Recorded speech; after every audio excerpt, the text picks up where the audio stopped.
ये हिंदू फांसीवादी सरकार है, एक तरीके से ये इजराइल के साथ है और दूसरे तौर पर बोल रही है कि वो टू नेशन थ्योरी का समर्थन करती है।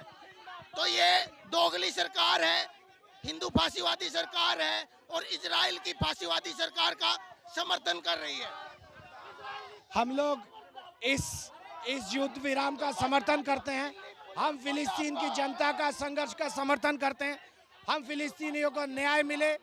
देश और दुनिया का जनता आज फिलिस्तीन के संघर्ष के साथ खड़ा है। हम समझते हैं कि इजराइल जीवनवादी और आतंकवादी सरकार है। इजराइल के खिलाफ पूरे दुनिया का जनमत है, उसका समर्थन।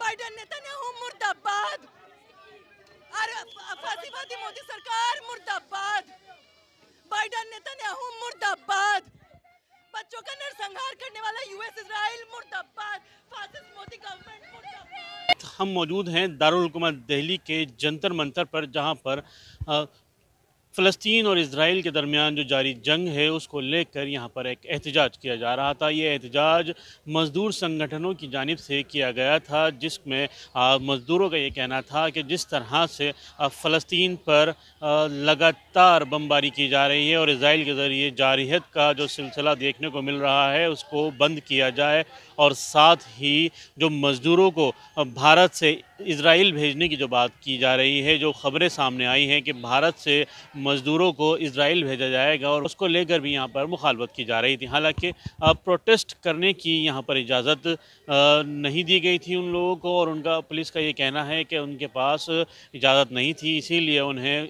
प्रोटेस्ट करने की, एहतजाज करने की इजाज़त उनको नहीं दी गई, और तमाम मुजाहिरीन को बसों में भर कर अपने साथ ले जाया गया।